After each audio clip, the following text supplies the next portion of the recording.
ರಾಗಿ plus ಗೋಧಿ ಹಸಿಟ್ಟು ರೊಟ್ಟಿ. ಫಸ್ಟು ಸ್ವಲ್ಪ ಉಪ್ಪು,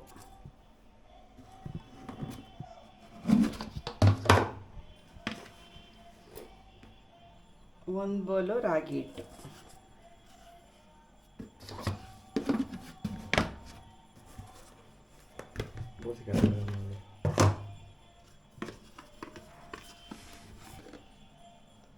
ಒಂದು ಬೌಲು ಗೋಧಿ ಹಿಟ್ಟು.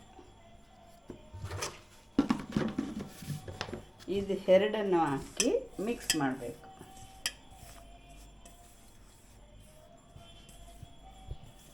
ಮಿಕ್ಸ್ ಮಾಡಿಬಿಟ್ಟು ಇದಕ್ಕೆ ಸ್ವಲ್ಪ ನೀರು ಆ್ಯಡ್ ಮಾಡಬೇಕು.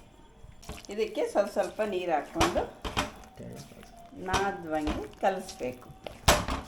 ಒಂದು 10 ನಿಮಿಷ ಕಲಸಿ ಬಿಡಬೇಕು. ಇದನ್ನು ಕೈಯಲ್ಲಿ ಎಳೆದ್ರೆ ಗರ್ಗರಿಯಾಗಿ ರೊಟ್ಟಿ ಬರುತ್ತೆ. ಇದು ಹಳ್ಳಿ ಸ್ಟೈಲಲ್ಲಿ ಉಚ್ಚೆಳ್ಳು ಚಟ್ನಿ ಆಗ್ಬೋದು, ಹುಳ್ಳಿಕಾಳು ಚಟ್ನಿ ಆಗ್ಬೋದು, ಯಾವ ಚಟ್ನಿಲಾದ್ರೂ ತಿನ್ಬೋದು. ನೋಡಿರಿ, ಈ ಥರ ಕಲಿಸ್ಬೇಕು ಕೈಲಿ ಬಳಿಕೆ. ಈಗ ಕಲಸಿದ್ಮೇಲೆ ಒಲೆ ಹೆಚ್ಚಿ ಹಂಚಿಟ್ಟು ಸ್ವಲ್ಪ ಹಿಂಗೆ ನೋಡಿ ಕಾದು ಈ ಥರ ನೀರು ಒಳ್ಳೆ ಬಂದರೆ ನೋಡಿ ಎಷ್ಟು ಬೇಕು ಹಂಚು ಎಷ್ಟಾಗಲಾರ್ದೆ ಅಷ್ಟಾಗಲಿ ಹಸಿ ತಗೊಳ್ಳಿ.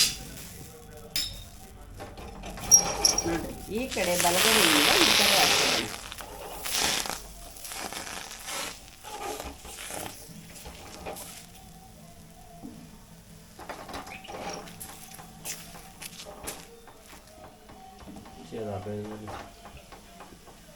ನೋಡಿರಿ, ನಾನು ಮಾಡೋದು ಒಂದೇ ಕಡೆ ರೊಟ್ಟಿ ಬೇಯಿಸಿ ಒಂದು 5 ನಿಮಿಷ ಬಿಟ್ಟಾದ್ಮೇಲೆ ರೊಟ್ಟಿ ಬೇಯಬೇಕು. ಹಬೆ ಅಥವಾ ಆವಿಲೆ ರೊಟ್ಟಿ ಬೇಯಬೇಕು. ಇದನ್ನು ಯಾಕೆ ಮುಚ್ಚಬೇಕು ಅಂದರೆ ಆವಿಲೆ ರೊಟ್ಟಿ ಬೇಯಿಸ್ಬೇಕು. ಒಂದು ಕಡೆ ನಾವು ಮುಗಿಸಲ್ಲ, ಒಂದೇ ಕಡೆ ನಾವು ರೊಟ್ಟಿ ಬೇಯಿಸಿದ್ವಿ.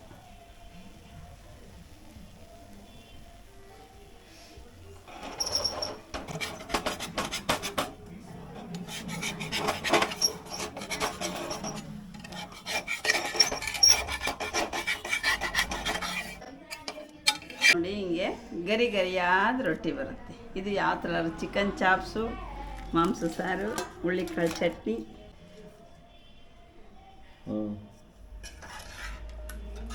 ರೊಟ್ಟಿಗೆ ಚಿಕನ್ ಚಾಪ್ಸ್ ಹಾಕಿ ತಿಂದರೆ ಆಹಾ ಹಾ ಅನ್ನೋಂಗಿರುತ್ತೆ ನೋಡಿ.